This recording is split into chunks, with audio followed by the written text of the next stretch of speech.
Indian polity से संबंधित जो है वो संसद के विधायी प्रक्रिया के प्रश्नों को देखेंगे। इसके जो है मैंने 3 वीडियो बना दिए हैं, आज जो है वो पार्ट 3 हो जाएगा। चलिए आपको जो है यहाँ पे शुरू करते हैं बाकी जो है विधायी प्रक्रिया से ब बचे हुए प्रश्नों को, ठीक है? तो चलिए स्टार्ट करते हैं डियर। यहाँ पे स्पेशली 518 नंबर प्रश्नों से हम देखेंगे, इसके जो है वो पहले पार्ट तक हमने जो है वो 517 नंबर प्रश्नों को देख लिया था। चलिए स्टार्ट करते हैं डियर और देखते हैं। यहाँ पे बताया जा रहा है कि प्राक्कलन समिति के जो है वो सदस्यों का कार्यकाल होता है, तो स्पेशली ये 1 वर्षों का होता है, तो बी सही हो जाएगा। अगले प्रश्न में यहाँ पे बताया जा रहा है कि निम्नलिखित में से जो है किस समिति में राज्यसभा का जो है प्रतिनिधि नहीं होते हैं, तो ये जो है वो आपका स्पेशली एस्टिमेट यानी जो आकलन यानी प्राक्कलन समिति के हो जाएंगे, तो सी सही हो जाएगा। बाकी अन्य में रहते हैं। चलिए आगे देखते हैं। यहाँ पे बताया जा रहा है कि राज्यसभा के जो है सदस्यों को संबद्ध जो है वो नहीं किया जा सकता है, तो आपका जो है वो पब्लिक अकाउंट्स कमेटी से बिल्कुल आपका ये सही है। एस्टिमेट कमेटी से आपका जो संबद्ध नहीं होता, तो बी सही हो जाएगा। सार्वजनिक उद्यमों की जो कमेटी से, तो ये भी आपका सही नहीं है। यहाँ पे क्या संबंध नहीं है, तो बी ही संबंध नहीं है, बाकी जो है वो सही सम्मिलित है, यानी जो है संबंध रखते हैं। तो 2 आपका जो है वो ऑप्शन सही हो जाएगा, यानी सी ऑप्शन जो है बिल्कुल करेक्ट हो जाएगा। यहाँ देख सकते हैं प्राक्कलन समिति जो है संसद के किस सदन के सदस्यों से गठित की जाती है, तो आपका लोकसभा के सदस्यों से, तो सी सही हो जाएगा। आकलन जो है वो समिति है, वो आकलन समिति जो है एक स्थायी आपका समिति है, तो ये सही हो जाएगा यहाँ पे। चलिए देखते हैं डियर आगे। यहाँ पे आप देख सकते हैं कि 1 ऑप्शन जो है सही है। आगे देख सकते हैं। यहाँ पे बताया जा रहा है कि आपका जो है निम्नलिखित में से कौन-सी एक जो है वो सबसे बड़ी संसदीय समिति है, तो प्राक्कलन समिति हो जाएगा, तो बी सही हो जाएगा। यहाँ देख सकते हैं कि उपरोक्त समितियों में जो है वो प्राक्कलन समिति सबसे बड़ी संसदीय समिति है। कुल आपका जो सदस्य संख्या है, लोकसभा है, राज्यसभा और कार्य आपके दिए गए हैं। तो आपका जो है टोटल लोक लेखा समिति में कुल सदस्य 22 होते हैं, लोकसभा से 15 और राज्यसभा से 7। तो इनका कार्य जो है विभिन्न मंत्रालयों के व्यय और आपका नियंत्रण और जो महालेखा परीक्षक के प्रतिवेदन पे विमर्श करना, यानी जो है वो विचार विमर्श करते हैं लोक लेखा समिति। प्राक्कलन समिति के सदस्यों की बात करें तो ये टोटल 30 है और इसमें लोकसभा से संबंधित ही सदस्य होते हैं, राज्यसभा के 0 सदस्य यानी नहीं होते। अगर कार्य की बात करें प्राक्कलन समिति में, तो सरकार को वित्तीय नीतियों के जो है संबंध में सुझाव देना है। सरकारी उपक्रम समिति जो है वो टोटल 22 होते हैं, 15 जो है वो आपका क्या होते हैं कि लोकसभा से, 7 जो है वो राज्यसभा से सदस्य होते हैं।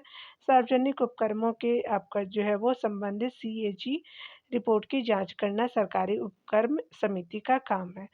याचिका समिति में जो है वो आपका टोटल यहाँ पे कितने सदस्य होते हैं, दोनों सदनों में अलग-अलग होती है। तो याचिका समिति जो है आपका कोई निर्धारित नहीं है, बात करें तो यहाँ पे 15 दिया हुआ है लोकसभा में, 10 जो है वो स्पेशली आपका जो है वो राज्यसभा से संबंधित जो है सदन के प्रत्येक याचिका की जाँच करना है, ठीक है? यहाँ देख सकते हैं। फिर अगले प्रश्न में बताया जा रहा है कि निम्नलिखित समितियों में से कौन-कौन सी संसदीय समिति है, तो लोक लेखा समिति है, प्राक्कलन समिति है, कमिटी ऑन पब्लिक अंडरटेकिंग है, यानी सरकारी उपक्रम समिति, संसदीय समिति है, तो सारे सही हो जाएगा, तो यहाँ पे डी आपका सही हो जाएगा। यहाँ देख सकते हैं। अगले प्रश्न में बताया जा रहा है कि निम्नलिखित में से संसदीय समितियों के सदस्यों की नियुक्ति से संबंधित कौन सा कथन सही है, तो पहला है कि सदस्यों की केवल नियुक्ति होती है, तो ये गलत है। सदस्य का केवल चयन होता है, ये भी गलत है। सदस्यों को केवल नामित किया जाता है, तो ये भी गलत है।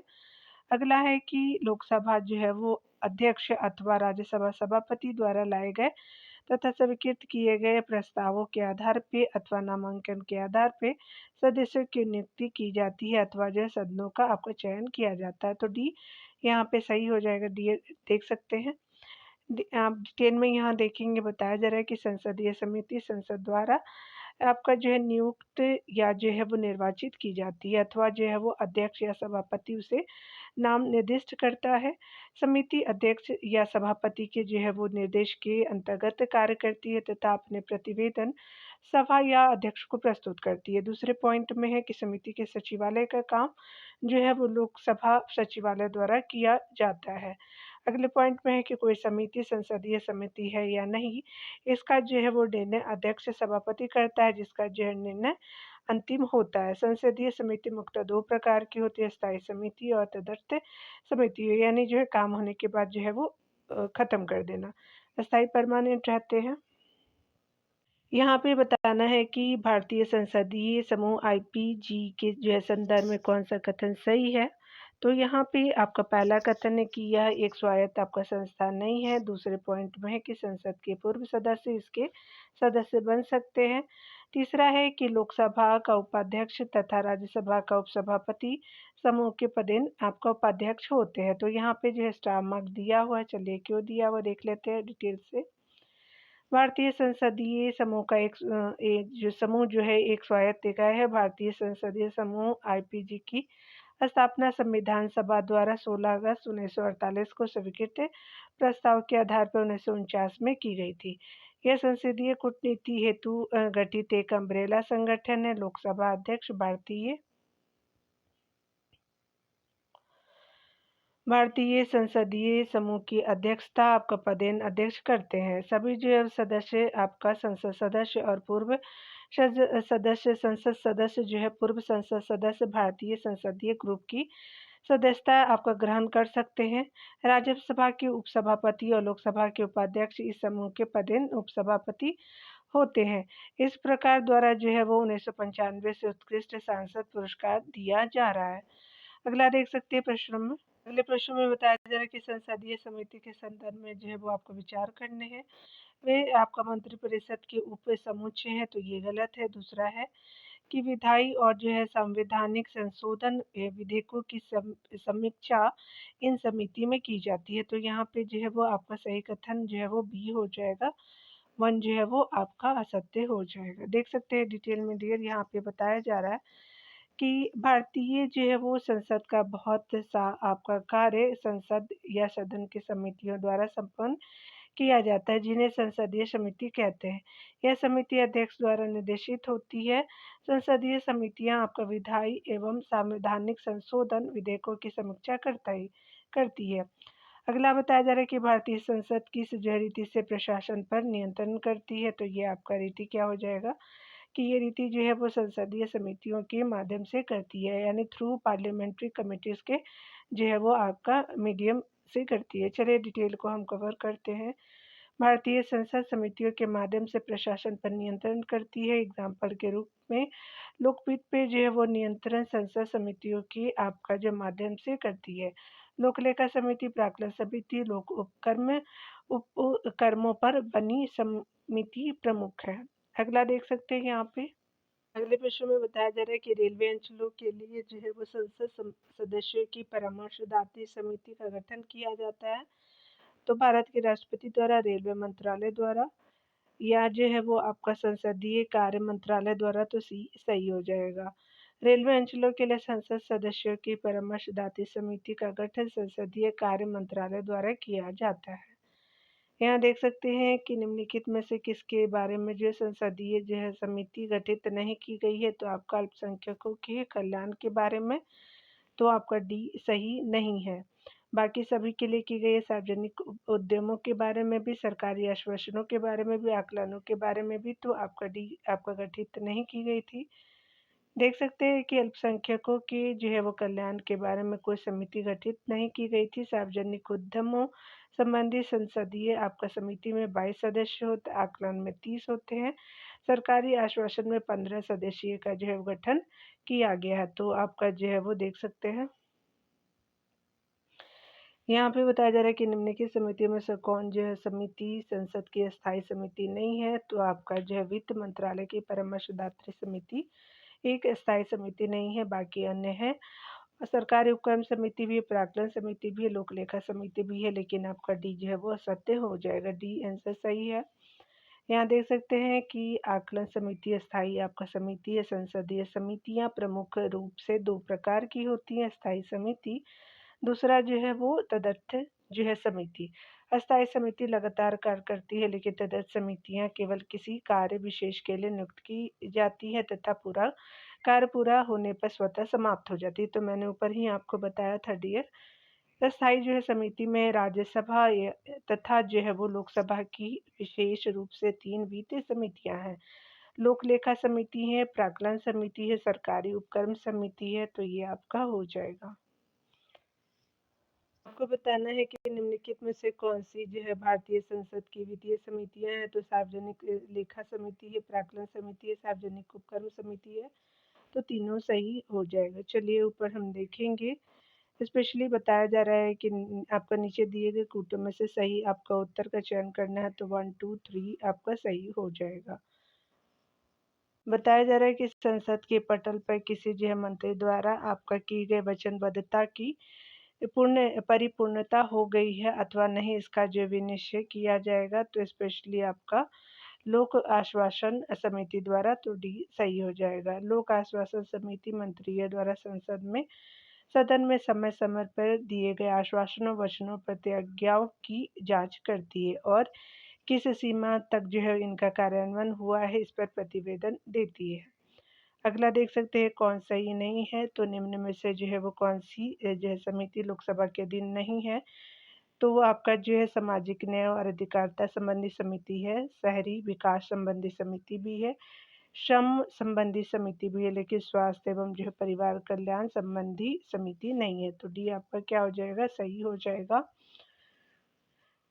डिटेल देखेंगे तो बताया जा रहा है कि लोकसभा की जो है वो नियम समिति की सिफारिशों पर संसद में जो है कुल 24 विभागीय आपका अस्थायी समितियां गठित की गई है। वर्ष 1993 में 17 तथा 2004 में 7 समितियों का गठन किया गया है। 24 से जो है वो अस्थायी समितियों में से जो है वो 8 समितियां राज्यसभा से, 16 समितियां लोकसभा के अंतर्गत कार्य करती हैं। उपरोक्त दी गई समितियों में से स्वास्थ्य और परिवार कल्याण संबंधी समिति राज्यसभा के अधीन कार्य करती है, जबकि सामाजिक, याद रखेंगे ये जो है राज्यसभा के अंतर्गत अंतर्गत जो है वो काम करती है। सामाजिक न्याय और अधिकारिता संबंधी जो है वो समिति, शहरी आपका विकास संबंधी समिति, श्रम संबंधी समिति लोकसभा के अधीन कार्य करती है। अगला है कि अनुसूचित जाति, अनुसूचित जनजाति के कल्याण विषयक संसद की जो है वो भारत की संसद की विभागीय समिति है, तो ये देख सकते हैं। तो ये स्पेशली कार्य करती है, यहाँ पे बताना है कि कौन सही है, तो स्पेशली देख सकते हैं कि इस तथ्य पर परीक्षण करेगी कि क्या संघ सरकार ने अपने नियंत्रण वाली सेवाओं एवं पदों पर अनुसूचित जातियों यानी एससी और एसटी यानी जनजातियों पर वांछनीय प्रतिनिधित्व सुनिश्चित किया है। बिल्कुल पहला कथन सही है। दूसरा है कि संघ राज्य क्षेत्रों में आपका अनुसूचित जाति और अनुसूचित जनजाति हेतु चलाए जा रहे कल्याणकारी कार्यक्रमों के जो है वो कार्य संचालन पर प्रतिवेदन प्रस्तुत करेगी, तो दूसरा भी सही है आपका। तो यहाँ पे क्या हो जाएगा कि स्पेशली सी सही हो जाएगा। लोक लेखा आपका नियामनी समिति की सिफारिश पर 1993 में 17 विभागीय समिति का गठन किया गया। 2004 में इसी प्रकार की 7 अन्य जो समितियों का गठन किया गया। इस प्रकार इन समितियां जो है वो समितियों की संख्या 24 हो गई है। अनुसूचित जाति, अनुसूचित जनजाति कल्याण समिति, इसमें जो है 30 यानी जो है वो 20 लोकसभा, 10 राज्यसभा से होते हैं। इसके कार्य है अनुसूचित जाति हो या जनजाति, राष्ट्रीय आयोग की रिपोर्ट की जांच करना है।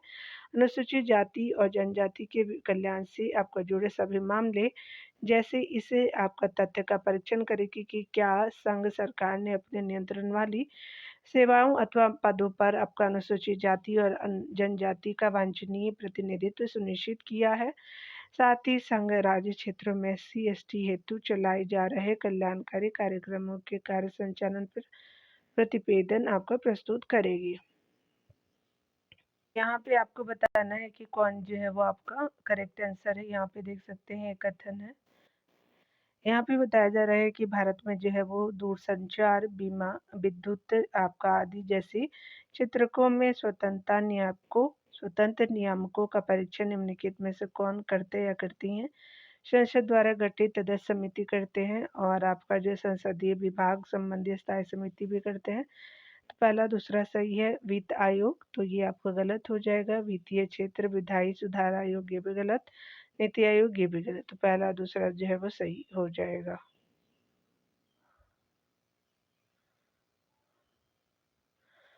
यहाँ पे बताया जा रहा है कि संसद के कार्यों में विविधता और कार्य की अधिकता के कारण बहुत से जो है कार्य समितियों द्वारा किए जाते हैं।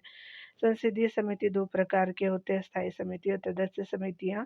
स्थायी समितियाँ जो है प्रतिवर्ष नियुक्त की जाती है और इनका जो है कार्य निरंतर चलता रहता है।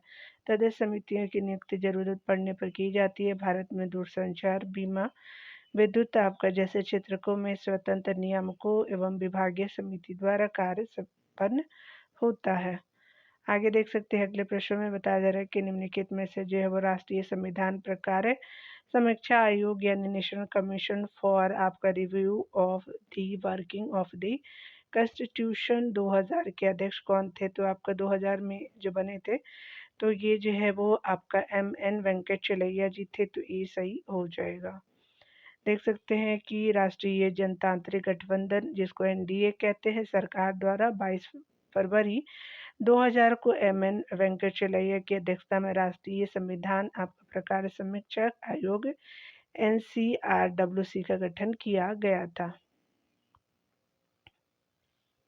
आगे बताया जा रहा है कि भारत की संसद के संदर्भ में निम्नलिखित में से कौन सी संसदीय समितियां इसकी जो समीक्षा करती है और सदन को सूचित करती है कि जो आपका विनियम है, नियम, उपनियम, उपविधि आदि आपको बनाने की शक्ति संविधान द्वारा प्रदत्त है या सदन द्वारा प्रत्यायोजित है, उनका जो है कार्यपालिका द्वारा इन प्रत्यायोजनों यानी डेलीगेशन की परिधि के भीतर उचित प्रयोग हो रहा है। तो ये जो है अब आपका क्या हो जाएगा कि अधीनस्थ विधान आपका संविधान नियम के द्वारा हो सकता है। तो बी ऑप्शन सही हो जाएगा। अधीनस्थ डिटेल देखेंगे कि अधीनस्थ विधायन आपका समिति का गठन 1953 में किया गया था। दोनों सदनों में जो है समिति के सदस्य की संख्या 15 होती है। विनियम, नियम, उपनियम, नियमावली बनाने के लिए संसद द्वारा कार्यपालिका को प्रतिनिधित्व अथवा संविधान द्वारा प्रदत्त शक्तियों का उपयोग भली भांति हो रहा है या नहीं, यह समिति इस पर विचार करती है और प्रतिवेदन भेजती है। चलिए यहाँ पे मिलान करते हैं। तो प्रवर समिति के बारे में यहाँ देखना है डियर। तो प्रवर समिति जो है वो स्पेशली आपका जो है वो बिल की खंडस से जो है वो समीक्षा करती है और परिवर्तनों का जो है वो सुझाव देती है। तो 1 का क्या हो जाएगा? 4 हो जाएगा ए का। और लोक लेखा समिति में क्या है? तो सरकारी पैसा आपका सविवेक ढंग से खर्च हुआ है या नहीं, इसकी समीक्षा करती है। तो बी जो है वो आपका 3 हो जाएगा। कार्य जो है वो सलाहकार समिति का काम होता है स्पेशली। तो देखेंगे यहाँ पे क्या हो जाएगा कि आपका जो है वो आपका सी का आपका विभिन्न विषयों पर चर्चा के लिए समय का विनिधान करती है। तो ए का क्या हो जाएगा? 4, बी का जो है वो 3 और सी का 1 हो जाएगा। और यहाँ पे देख सकते हैं कि स्पेशली प्राक्कलन समिति का काम जो है वो बजट में विभागीय जांच व्यय की जांच करती है। तो आपका जो है वो डी का 5 हो जाएगा। तो डी का 5 जो है वो आपका ये दोनों में है। और 4 3 तो 4 3 था क्योंकि आपने देखा था कि 1 का जो है वो 4 है, बी का 3 है और आपका सी का 1 है और डी का 5 हो जाएगा। तो ये सही हो जाएगा डियर। देख सकते हैं क्योंकि बड़ी थी फॉन्ट, आप देख लीजिएगा आप लोग, ठीक है, क्लियर हो जाएगा। चलिए यहाँ पे देख लेते हैं। प्रवर समिति जो है वो बिल की खंडस जो है वो समीक्षा करती है और परिवर्तनों का सुझाव देती है। लोक लेखा समिति सरकारी पैसा सही ढंग से खर्च हुआ है या नहीं, इसकी समीक्षा करती है। कार्य संचालन समिति विभिन्न आपका विषयों पर चर्चा के लिए समय का विनिधान करती है। प्राक्कलन समिति बजट में विभागीय व्यय की जांच करती है। यहाँ चलिए देख लेते हैं। यहाँ पे लोक लेखा समिति तो वित्तीय आपका जो है समिति होती है। याचिका समिति जो है इसमें से नहीं है। उसके अलावा जो है वो स्टॉक जो है वो स्पेशली बाजार स्कैम में क्या होता है? तो तदर्थ समिति होती है क्योंकि इसको फिर हटा दिया जाता है।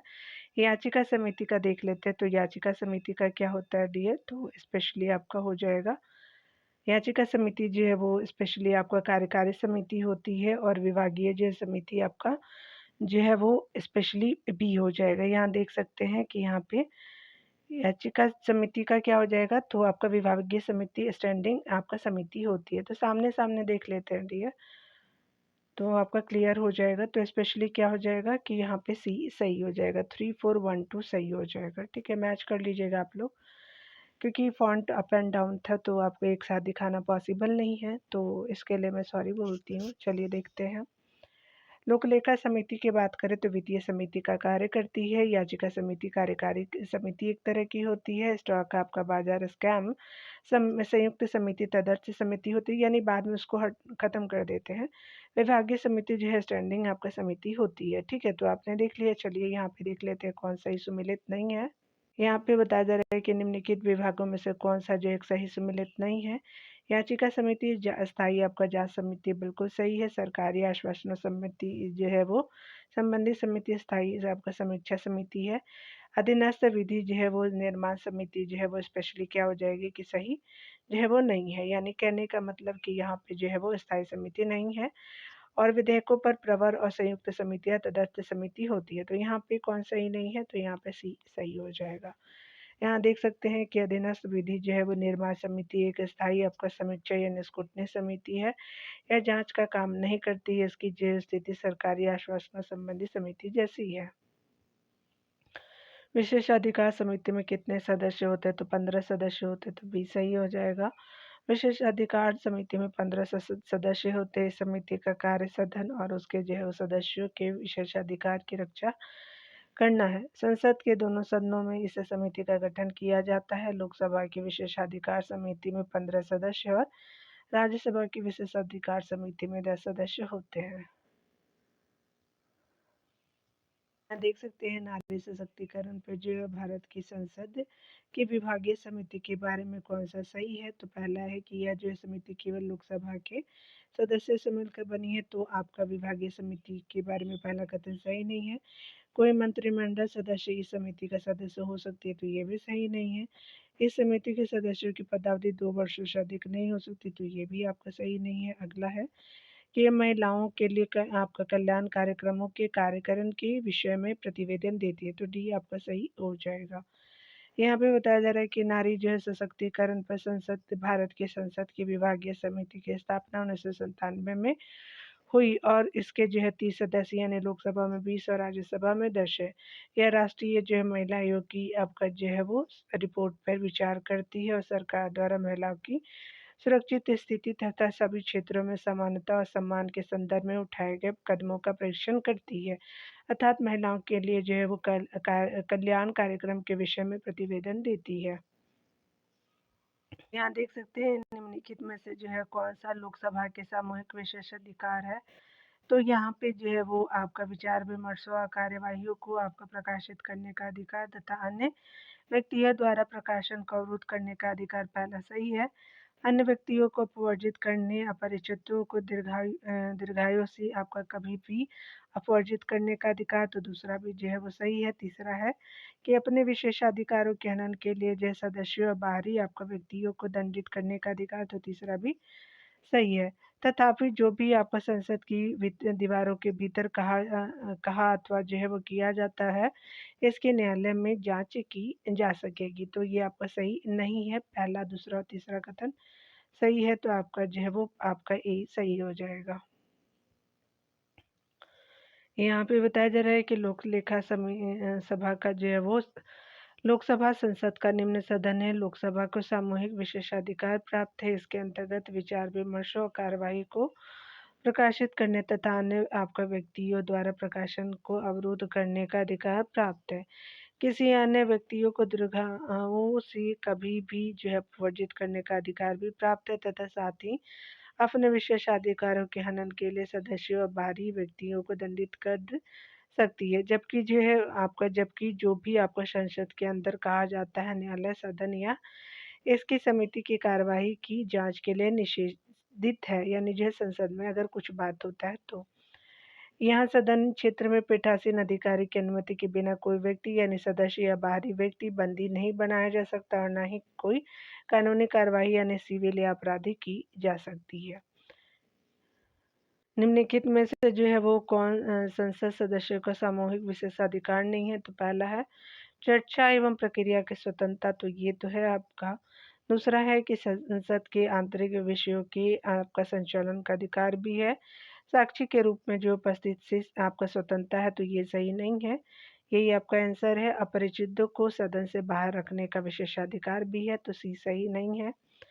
यहाँ डिटेल से देखेंगे कि संसद के सदस्य न्याय आपका निर्णय सेवा से मुक्त है। वे जो है वो संसद के सत्र में किसी न्यायालय में लंबित मुकदमों में प्रमाण जो है वो प्रस्तुत करने या जो है वो उपस्थित होने के लिए मना कर सकते हैं। यह उनका जो है व्यक्तिगत विशेषाधिकार है और जबकि विकल्प में दिए गए अन्य सभी जो है सामूहिक विशेषाधिकार है।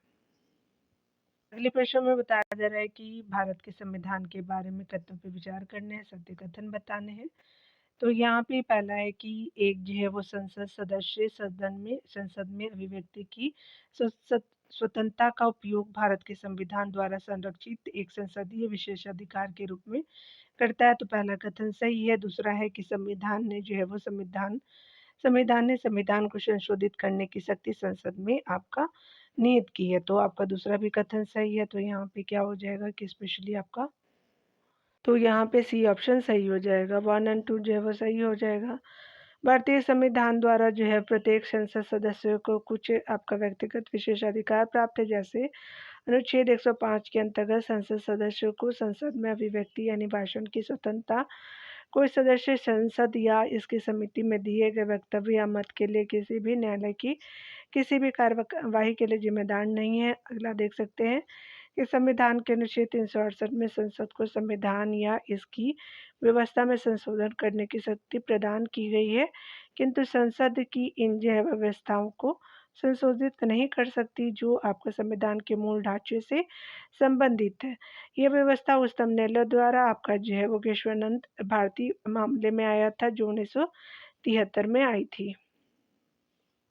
यहाँ जो है कथन कारण के प्रश्नों को देखेंगे डियर। यहाँ पे बताया जा रहा है कथन में कि एक आम भारतीय नागरिक की विचार अभिव्यक्ति की स्वतंत्रता अनुच्छेद आपका 19 के सब क्लॉज 2 में दिए गए प्रतिबंधों के अधीन है। बिल्कुल सही है। कारण है संसद में दिए गए किसी भी वक्तव्य के संदर्भ में किसी संसद सदस्य को किसी भी न्यायालय में उत्तरदायी आपको नहीं ठहराया जा सकता। तो कथन ए और कारण आर जो है सही है, लेकिन व्याख्या आर नहीं कर रहा है। तो यहाँ देख सकते हैं ए और आर दोनों सही, लेकिन आर जो है वो आपका एक ही सही व्याख्या नहीं है तो बी सही हो जाएगा। भारतीय संविधान के अनुच्छेद जो है वो 19(1) क के जो है वो तहत लिखित और आपका मौखिक रूप से अपना मत प्रकट करने हेतु अभिव्यक्ति की स्वतंत्रता के अधिकार का प्रदान किया गया है, किंतु जो अभिव्यक्ति की स्वतंत्रता का अधिकार निरपेक्ष नहीं है, यानी जो है वो अभिव्यक्ति की स्वतंत्रता का अधिकार निरपेक्ष नहीं है। अनुच्छेद 19 के सब क्लॉज 2 के तहत इस पर जो है वो युक्तियुक्त निर्बंधन अर्थात भारत की एकता, अखंडता एवं संप्रभुता पर खतरे की स्थिति में आपके वैदेशिक संबंधों पर प्रतिकूल प्रभाव की स्थिति में न्यायालय की अवमानना की स्थिति में इस प्रकार को बाधित किया जा सकता है, इस अधिकार को बाधित किया जा सकता है। अतः जो है वो कथन ए सही है। संविधान के अनुच्छेद आपका 105(2) के अनुसार संसद में या उसकी जो है किसी समिति में संसद के किसी सदस्य द्वारा कही गई किसी बात या दिए गए किसी मत के संबंध में उसके विरुद्ध किसी न्यायालय में कोई कार्यवाही नहीं की जाएगी। इसीलिए जो है वो कारण भी आपका सही है। आपका जो है परंतु आपका आर जो है कथन की व्याख्या नहीं करता जो वहाँ पे दिया हुआ था। यहाँ देख सकते हैं यानी स्पेशली जो है वो वारंट ऑफ प्रेसिडेंस के बारे में यानी अग्रता जो है अधिपत्र के जो है वो आपका अनुसार निम्न में से आपका कौन सा अग्रता सही अवरोही क्रम है, यानी बड़ा से छोटा बताना है तो आपको उच्चतम न्यायालय के न्यायाधीश है, राज्यसभा उपाध्यक्ष है, भारत के महान्यायवादी है, संसद सदस्य है तो बी सही हो जाएगा। यहाँ पे देख सकते हैं भारत सरकार द्वारा 26 जुलाई 1979 को प्रकाशित प्रोटोकॉल के अनुसार भारतीय पदाधिकारी का जो है वरीयता क्रम इस प्रकार है। राष्ट्रपति, उपराष्ट्रपति, प्रधानमंत्री अपने राज्यों में राज्यों के राज्यपाल, भूतपूर्व जो है वो राष्ट्रपति और आपका जो है वो स्पेशली उप प्रधानमंत्री, भारत का जो है मुख्य न्यायाधीश और लोकसभा अध्यक्ष, केंद्रीय कैबिनेट मंत्री, अपने अपने राज्य में राज्य के मुख्यमंत्री, नीति आयोग का उपाध्यक्ष, पूर्व जो है वो प्रधानमंत्री तथा संसद में विपक्ष के नेता, भारत रत्न सम्मान के धारक, राजदूत, आपका जो है उच्चतम न्यायालय के न्यायाधीश, संघ लोक सेवा आयोग की आपका अध्यक्ष, मुख्य निर्वाचन आयुक्त तथा आपका नियंत्रक महालेखा परीक्षक, राज्यसभा का उपसभापति, लोकसभा का उपाध्यक्ष, राज्य योजना आयोग के सदस्य, केंद्र में राज्य मंत्री, महान्यायवादी और आपका जनरल थल सेना हो जाएंगे।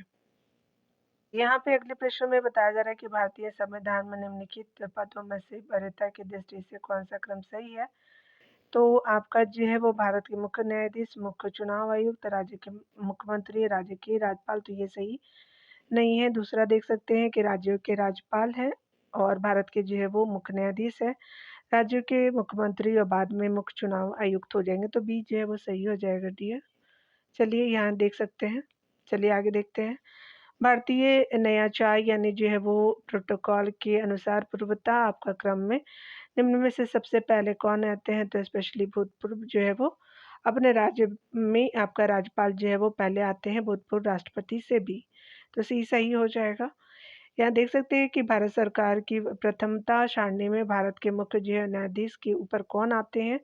तो स्पेशली जो है भारत के महान्यायवादी, भूतपूर्व राष्ट्रपति, आपके जो है वो भारत के मुख्य न्यायाधीश, लोकसभा के अध्यक्ष में से बताने तो भूतपूर्व आपका राष्ट्रपति आते हैं आपका जो हमारे सीजीआई के ऊपर। भारत सरकार में सर्वोच्च शासकीय अधिकारी कौन होते, तो भारत के जो है वो मंत्रिमंडल सचिव होते हैं, तो कैबिनेट सेक्रेटरी ऑफ इंडिया होते हैं, तो आपका सी सही हो जाएगा। ये देख सकते हैं कि दिल्ली के जो है वो उपराज्यपाल, आपका रक्षा सचिव, आपका भारत के प्रधानमंत्री के सचिव में से यहाँ पे बताना है, तो आपका अकॉर्डिंग टू क्वेश्चन जो है एलिमिनेट करेंगे। तो चलिए देख लेते हैं। भारत सरकार का जो है सर्वोच्च अधिकारी मंत्रिमंडल सचिव होता है। कैबिनेट सचिवालय का प्रमुख जो है वो कैबिनेट सचिव होता है, जो प्रधानमंत्री के प्रत्यक्ष नियंत्रण में रहता है। कैबिनेट सचिवालय की अध्यक्षता मंत्रिमंडलीय सचिव द्वारा की जाती है। भारत में इस पद का आरंभ वर्ष 1950 में हुआ। अगला देखेंगे, बताया जा रहा है कि भारत सरकार में सबसे जो है ऊंचे पद का सिविलियन अधिकारी कौन होता है। तो मंत्रिमंडल सचिव हो जाएगा। तो आपका होम सेक्रेटरी, डिफेंस सेक्रेटरी और आपका जो है वो आपका उपराज्यपाल में से बताना, तो सी सही हो जाएगा। यहाँ देख सकते हैं कि केंद्र सरकार में उच्चतम नागरिक सेवा अधिकारी कौन होते हैं। तो मंत्रिमंडलीय कैबिनेट हो जाएंगे, तो आपका सी जो है वो यहाँ पे जो है वो बी सही हो जाएगा। मंत्रिमंडल सचिव सही हो जाएगा। अगले प्रश्न में बताना है कि निम्नलिखित में से एक ही तरह से और समान आधारों पर अपने पद से हटाया जा सकता है। तो हाईकोर्ट न्यायाधीश और भारत का जो है नियंत्रक महालेखा परीक्षक, ये सही है। अगला है भारत का जो है वो राष्ट्रपति और भारत का जो है नियंत्रक महालेखा परीक्षक, ये गलत है।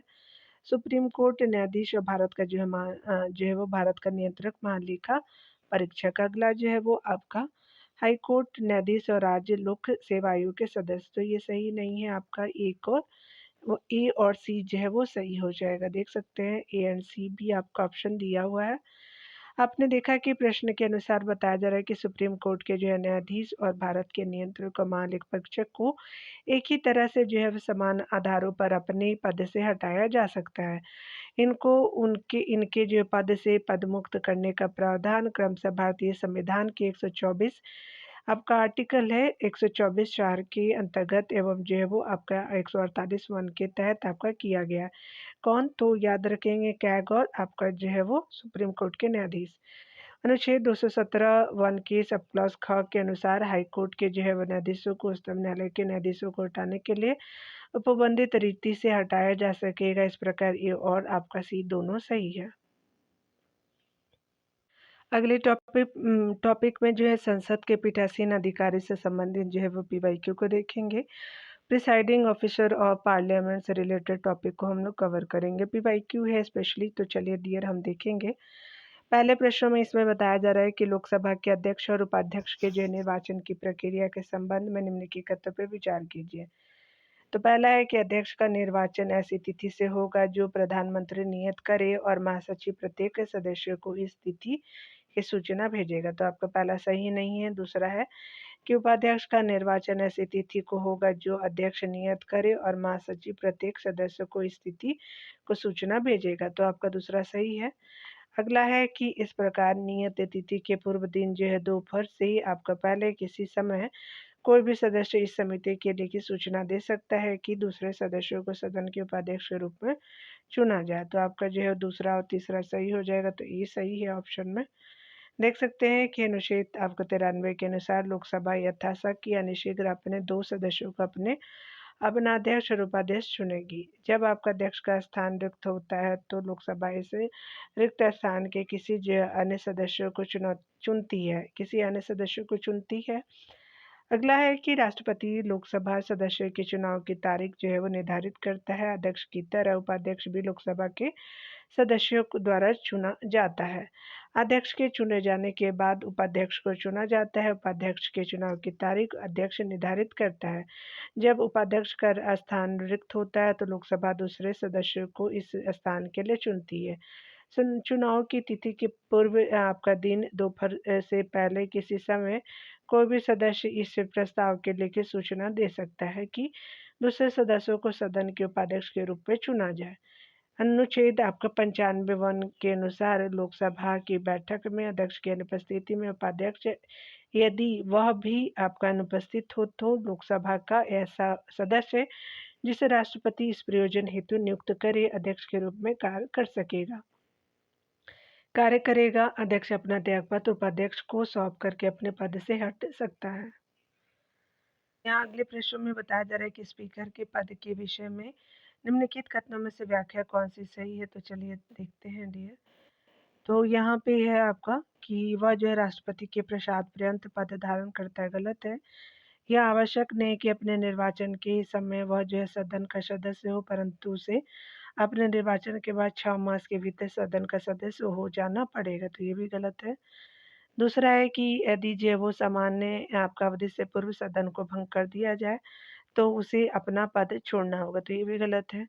यदि वह आपका त्यागपत्र देना चाहे तो उसे अपना त्यागपत्र उपाध्यक्ष को संबोधित करना होगा, तो डी आपका सही हो जाएगा। यहाँ पे बताया जा रहा है कि स्पेशली जो है वो आपका इनमें से कौन जो लोकसभा अध्यक्ष निर्वाचन की तारीख नियत करता है, तो भारत के राष्ट्रपति करते हैं, तो ये सही हो जाएगा। आगे देख सकते हैं कि लोकसभा के जो स्पीकर का निर्वाचन होता है तो लोकसभा के सभी सदस्यों द्वारा, तो सी सही हो जाएगा। देख सकते हैं, अगला देखेंगे। अगले प्रश्न में बताया जा रहा है कि लोकसभा अध्यक्ष के संदर्भ में निम्न में से क्या जो है वो सही है। तो धन विधेयक घोषित कर वह किसी भी वित्तीय विधेयक को धन विधेयक घोषित कर सकता है तथा उसकी घोषणा जो अंतिम होती है, तो ये जो है वो अध्यक्ष के बारे में सही है, तो यहाँ पे बी सही हो जाएगा। लोकसभा अध्यक्ष किसी जो है विधेयक के को जो है वो विधेयक को धन विधेयक होने या नहीं होने का फैसला करता है और इस प्रश्न पर इसका जो है निर्णय अंतिम होता है। लोकसभा का अध्यक्ष अपना जो है त्यागपत्र उपाध्यक्ष को देता है। भारतीय संविधान के अनुसार अध्यक्ष को सदन का सदस्य होना चाहिए। लोकसभा अध्यक्ष का जो निर्वाचन लोकसभा के सदस्यों के द्वारा किया जाता है। यहाँ पे बताया जा रहा है कि प्रथम लोकसभा का जो है प्रोटेम आपका अध्यक्ष नियुक्त किया जाता है, तो भारत के राष्ट्रपति द्वारा, तो ये सही हो जाएगा।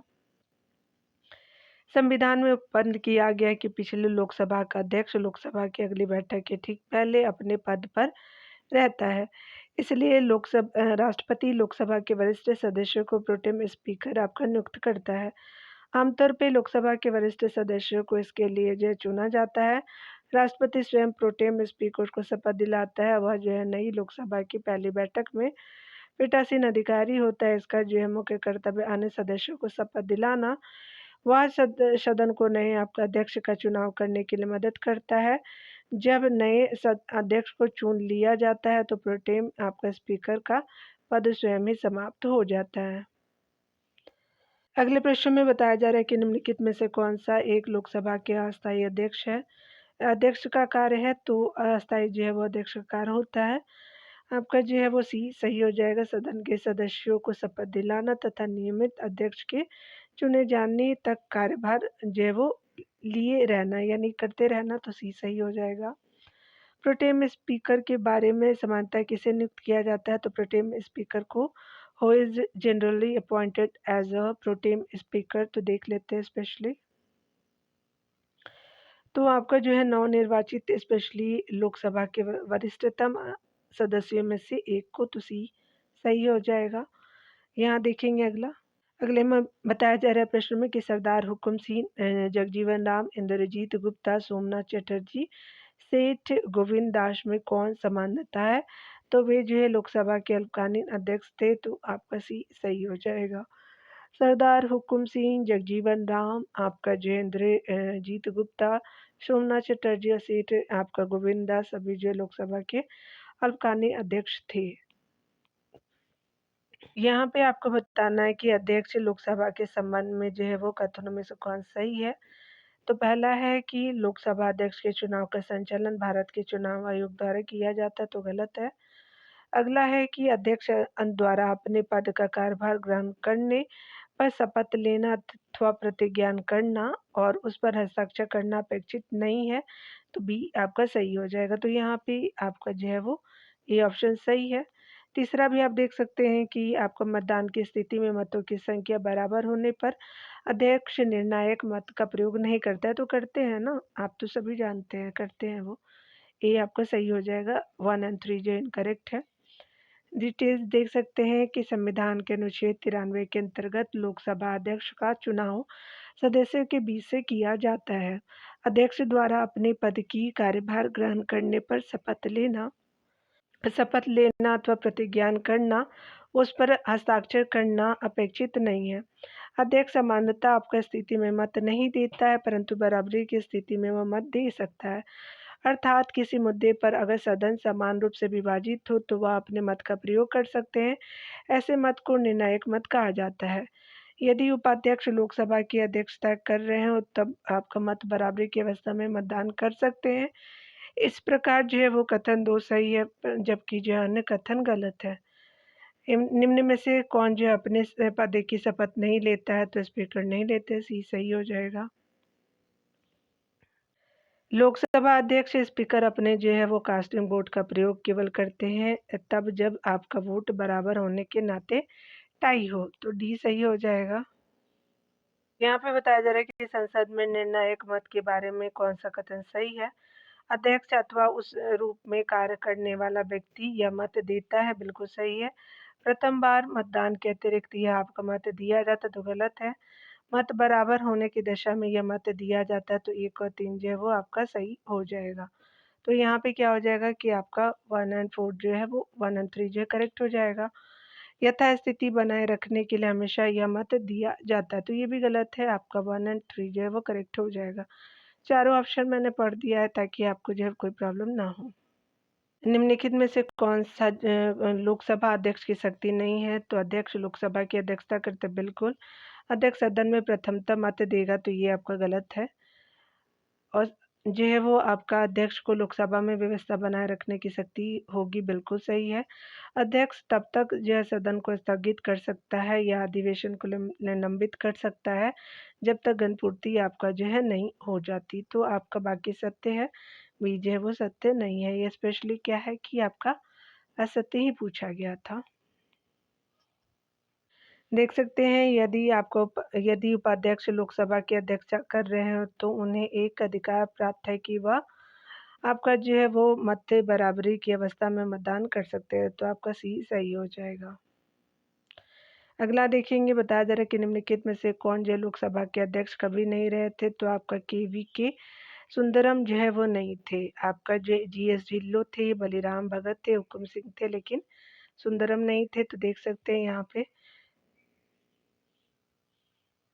यहाँ देख सकते हैं लोकसभा अध्यक्ष के जो है नाम के बारे में। गणेश वासुदेव मावलंकर जी जो है वो आपका 52 से 56 थे, 1900 आपका 52 से 56 में। आपका ए अयंगर हो जाएंगे। उसके अलावा हुकुम सिंह, नीलम संजीवा रेड्डी, रवि राय, शिवराज पाटिल, पीएम संगमा, जीएस बालियोगी। उसके अलावा देख सकते हैं, चलिए आगे देख लेते हैं अगर होगा तो। गुरुदेव सिंह ढिल्लो हो जाएंगे, बलिराम भगत हैं, नीलम संजीवा रेड्डी, केडी आपका जो है वो केडी हेगड़े, बलराम जाखड़, मनोहर आपका जोशी, सोमनाथ चटर्जी, मीरा कुमार, सुमित्रा महाजन और जो है वो ओम बिरला भी है। ठीक है, चलिए यहाँ पे देख सकते हैं कि प्रथम जो है वो लोकसभा के अध्यक्ष कौन थे? तो जीबी मावलंकर जी थे, तो बी सही हो जाएगा। यहाँ देख सकते हैं कि लोकसभा की प्रथम जो है महिला अध्यक्ष कौन थी, तो स्पेशली आपका मीरा कुमार थी। स्पेशली फर्स्ट फीमेल स्पीकर के बारे में पूछा जा रहा है, डी हो जाएगा। अगला है कि निम्नलिखित में से जो है कौन प्रथम जनजातीय लोकसभा अध्यक्ष थे, तो आपका पीएम संगमा जी थे, आपका डी सही हो जाएगा। अगला देखेंगे। अगले प्रश्न में बताया जा रहा है कि लोकसभा के निम्नलिखित अध्यक्षों में से कौन अध्यक्ष के रूप में अपने जन निर्वाचन के बाद औपचारिक रूप से राजनीतिक दल से अलग हो गए थे, तो ये जो है वो आपका क्या हो जाएगा कि यहाँ पे जो है वो आपका नीलम संजीवा रेड्डी हो जाएंगे, तो सी सही हो जाएगा।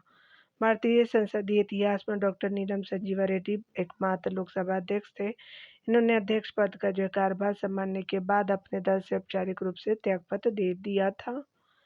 यहाँ पे देख सकते हैं बताया जा रहा है कि आपका लोकसभा का अध्यक्ष किसकी आपका संबोधित कर आपका त्यागपत्र लेकर के अपना पद त्याग सकता है, तो लोकसभा का उपाध्यक्ष को, तो सी सही हो जाएगा।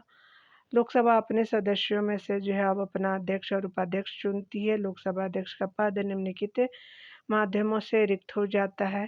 यदि वह लोकसभा अध्यक्ष को संबोधित कर अपने हस्ताक्षर सहित लेख द्वारा पद करे, तो आपका जो अनुच्छेद 94 ख में, यदि वह सदन का सदस्य नहीं रहता, तो आपका जो है वह अनुच्छेद 94 क में। अगला है कि यदि लोकसभा के तत्कालीन समस्त आपका सदस्य बहुमत से पारित संकल्प द्वारा उसे उसके पद से हटाए, ऐसा संकल्प तब तक जो प्रस्तावित नहीं किया जाएगा जब तक कि लोकसभा अध्यक्ष को इस प्रस्ताव की सूचना 14 दिन पूर्व न दी जाए, तो ये जो अनुच्छेद आपका 94 ग में दिया गया है। यहाँ पे बताया जा रहा है कौन सा जो है वो आपका सही हो जाएगा, तो लोकसभा के अध्यक्ष को पद से किसके द्वारा हटाया जा सकता है, तो स्पेशली आपका जो है वो सदन के सभी सदस्यों के बहुमत से पारित संकल्प द्वारा कर सकते हैं, तो डी सही हो जाएगा। अगले प्रश्न में यहाँ पे बताया जा रहा है कि लोकसभा अध्यक्ष को उसके कार्यकाल की समाप्ति के पूर्व आपका पद से हटाया जा सकता है, तो यदि लोकसभा इसे आशय का प्रस्ताव पारित कर दे, तो बी जो है वो सही हो जाएगा। ये देख सकते हैं यहाँ पे। अगले प्रश्न में बताया जा रहा है कि लोकसभा आपका अध्यक्ष के बारे में जो है वो कौन सा कथन सही नहीं है। लोकसभा का सदस्य आपका न रहने पर वह पद खाली कर देगा, बिल्कुल सही है। वह किसी भी समय भारत के राष्ट्रपति को त्यागपत्र आपका लिख करके आपका पद त्याग कर सकता है, तो ये सही नहीं है, बी सही हो जाएगा यहाँ पे, यानी सही नहीं है। उसे सदन के सभी आपका तत्समय सदस्यों के बहुमत से पारित लोकसभा के संकल्प द्वारा उसके पद से हटाया जा सकता है। अगला है कि आपका जो है वो लोकसभा अध्यक्ष का पद खाली रहते समय उस पद के कार्य लोकसभा उपाध्यक्ष जो है वो उपाध्यक्ष द्वारा किए जाएगा। बाकी अन्य सभी सही है, लेकिन यहाँ पे बी सही नहीं है, आप देख सकते हैं, तो बी आंसर सही हो जाएगा। यहाँ पे बताया जा रहा है कि निम्नलिखित कथनों पे विचार कीजिए। लोकसभा अध्यक्ष का वेतन और भत्ते भारत की संचित निधि से प्रभावित होते, बिल्कुल सही है। पूर्वता आपका अधिपत्र में लोकसभा अध्यक्ष का जो है वो दर्जा आपका प्रधानमंत्री को जो है वो छोड़ करके अन्य सभी केंद्रीय कैबिनेट मंत्रियों से ऊपर है, तो पहला और दूसरा जो है वो सही हो जाएगा। यहाँ देख सकते हैं कि सी जो है वो ऑप्शन सही हो जाएगा। लोकसभा अध्यक्ष के वेतन और भत्ते भारत की संचित निधि पे भारित होते हैं। वरतः यानी पूर्वता आदि पत्र में लोकसभा जो है वो आपका लोकसभा अध्यक्ष को भारत के जो है मुख्य न्यायाधीश के साथ छठे स्थान पे रखा गया है, यानी जो है वो हमारे CJI मतलब बराबर है हमारे अध्यक्ष के, अर्थात यह जो है प्रधानमंत्री तीसरा और उप प्रधानमंत्री पांचवें को छोड़कर के सभी जो केंद्रीय आपका कैबिनेट मंत्रियों से ऊपर है। यहाँ पे बताना है लोकसभा आपका अध्यक्ष उपाध्यक्ष के संबंध में कथनों पे जो है वो कौन सा सही है। लोकसभा के जो है भंग हो जाने पर अध्यक्ष और उपाध्यक्ष दोनों ही सदन के सदस्य नहीं रह जाते, बिल्कुल सही है। दूसरा है कि लोकसभा के भंग हो जाने पर जो अध्यक्ष और उपाध्यक्ष दोनों अपना पद छोड़ देते हैं, तो ये गलत है। अगला है कि स्पेशली जो है वो आपका केवल उपाध्यक्ष अपना पद छोड़ता है और अध्यक्ष लोकसभा भंग होने के बाद अगली लोकसभा की पहले बैठक से तत्काल पहले तक अपना पद नहीं छोड़ता है, तो पहला और तीसरा कथन सही है, तो यहाँ पे जो है वो डी आपका सही हो जाएगा। संविधान की आपका अनुच्छेद 93 के अनुसार लोकसभा अध्यक्ष और उपाध्यक्ष आपका चुनाव प्रथम आपका बैठक के बाद उपस्थित सदस्यों के बीच से आपका किया जाता है। अतः जब आपका लोकसभा आपका भंग या विघटित हो जाती है तो आपका अध्यक्ष या उपाध्यक्ष दोनों ही सदन के जो है वो सदस्य नहीं रह जाते, किंतु लोकसभा भंग होने पे केवल जो उपाध्यक्ष अपना पद छोड़ता है, जबकि जो है वो अध्यक्ष अगली यानी नई लोकसभा की प्रथम बैठक से तत्काल पहले तक अपना पद धारण किए रहता है। चलिए अगले प्रश्न में देखेंगे डियर, तो किसी जो है वो संसदीय दल या गुट को जो है वो मान्यता प्रदान करते समय लोकसभा अध्यक्ष द्वारा निम्नलिखित किस जो है वो सिद्धांत यानी कि सिद्धांतों पर से आपका ध्यान दिया जाता है, तो ये स्पेशली आपका क्या हो जाएगा, तो आपका जो है वो पहला कथन सही है कि ऐसे सदनों का जो है वो संघ जिनका जो है सदन के भीतर और बाहर एक संगठन हो, बिल्कुल सही है। दूसरा है कि ऐसे सदस्यों का संघ जिनकी संख्या सदन के कुल सदस्यों की संख्या की कम से कम एक तिहाई हो, तो ये आपका गलत है। दूसरा तीसरा है कि ऐसे सदस्य का संघ जिनका जो संसदीय कार्य का एक विशिष्ट कार्यक्रम है, तो आपका 1 और 3 सही है, तो सी जो है वो सही हो जाएगा। किसी संसदीय दल अथवा गुट को मान्यता देने में अध्यक्ष निम्नलिखित सिद्धांतों पर ध्यान रखेगी। राजनीतिक दल लोकसभा के कुल सदस्यों की संख्या का कम से कम 10% हो, नीति और कार्यक्रमों में एकता हो और संसदीय कार्यों का एक विशिष्ट कार्यक्रम हो। दल के भीतर और बाहर आपका अर्थात दलीय संगठन हो। अगला है कि संसदीय दल अथवा ग्रुप को मान्यता देने में लोकसभा अध्यक्ष का निर्णय अंतिम हो। यहाँ पे अगले प्रश्न में बताया जा रहा है कि लोकसभा के अध्यक्ष के शक्तियों के बारे में अध्यक्ष की शक्तियों के बारे में कौन-सा कथन सही है, यानी निम्नलिखित कथनों में से बताना है। सदन में व्यवस्था बनाए रखने की प्रक्रिया को विनियमित करने में जो है वो आपका अध्यक्ष का आचरण किसी न्यायालय की अधिकारिता के अधीन नहीं होगा, तो बिल्कुल सही है। अगला है कि अपने जो है वो सदन की अध्यक्षता करने के अलावा भी अध्यक्ष के पास कतिपय शक्तियाँ होती है, जैसे कि संसद के दोनों सदनों की संयुक्त बैठक की अध्यक्षता करना, तो बिल्कुल ये सही है। अगला है कि जिस आपका जो है दौरान उसके पद से हटाने हेतु संकल्प विचाराधीन है, अध्यक्ष आपका अध्यक्षता करेगा, किंतु उसे बोलने का अधिकार नहीं होगा और कोई आपको मतदान का अधिकार नहीं होगा, तो यहाँ पे 1 एंड 2 जो है ऑप्शन आपका करेक्ट हो जाएँगे। तो कूट आपका जो है वो बी सही हो जाएगा, तो आपका B option to be as a correct option देख सकते हैं डिटेल में। संविधान के अनुच्छेद आपका 93 के अनुसार लोकसभा अध्यक्ष का चुनाव लोकसभा के सदस्य करते हैं। लोकसभा अध्यक्ष स्वयं लोकसभा का सदस्य होता है या लोकसभा के अध्यक्ष के रूप में शपथ नहीं लेता, याद रखें नहीं लेता है, बल्कि एक सदस्य के रूप में शपथ लेता है। लोकसभा अध्यक्ष के कार्य की बात करें तो सदन में व्यवस्था बनाए रखने की प्रक्रिया को विनियमित करता है तथा लोकसभा के अध्यक्ष का जो है वो आचरण न्यायालय के अधिकारिता क्षेत्र में नहीं होगा। यहाँ पे देख सकते हैं कि स्पेशली आपका जो है लोकसभा अध्यक्ष दोनों सदनों की संयुक्त बैठक की अध्यक्षता करता है। किसी विषय को लेकर के प्रस्तुत किए जाने वाले कार्य स्थगन प्रस्ताव अध्यक्ष की अनुमति से आपका पेश किया जाता है। कोई विधेयक धन विधेयक है या नहीं, इसका निर्णय लोकसभा अध्यक्ष ही करता है। जब आपका अध्यक्ष को हटाने के लिए जो है संकल्प विचाराधीन है, तो आपका लोकसभा पीठासीन नहीं होगा, किंतु उसे जो है लोकसभा में बोलने और उसकी जो है कार्यवाही में भाग लेने का अधिकार होगा।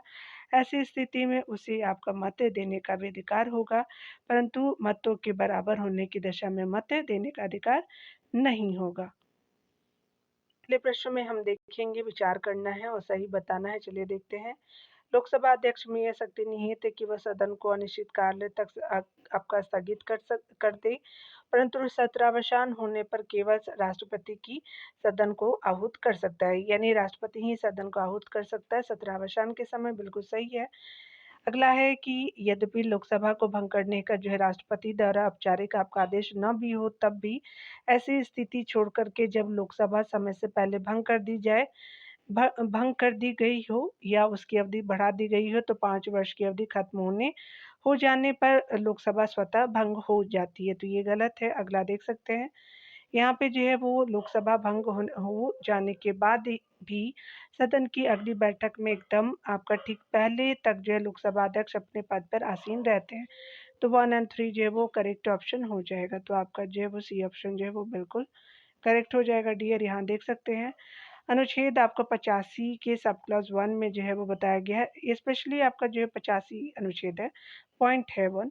राष्ट्रपति जो है वो समय-समय पर संसद के प्रत्येक सदन को ऐसे समय और स्थान पर जो वह ठीक समझे अधिवेशन के लिए आहूत करेगा। दूसरा है कि राष्ट्रपति समय-समय पे आपका जो है वो पॉइंट 1 में है कि पॉइंट क में है कि सदन का या किसी सदन का सत्रावसान करेगा और लोकसभा का विघटन कर सकेगा राष्ट्रपति समय-समय पे। अनुच्छेद जो है वो 94 में कहा जा रहा है, ये जो है वो आपको 85 में था, अनुच्छेद 94 में है कि लोकसभा विघटन के बाद होने होने अ, वाले जो है लोकसभा के प्रथम अधिवेशन के ठीक पहले तक अध्यक्ष जो है वो अपने पद को रिक्त नहीं करेगा। लोकसभा आपका अध्यक्ष को सदन को अनिश्चित काल तक स्थगित करने की शक्ति होती है। तो यहाँ पे जो है वो 585 नंबर को अगले वीडियो में देखेंगे डियर। 1 घंटे की करीब करीब वीडियो बन गई है। तो मिलते हैं अगले वीडियो में। खुद का ख्याल रखिए, पढ़ते रहिए। Take care dear.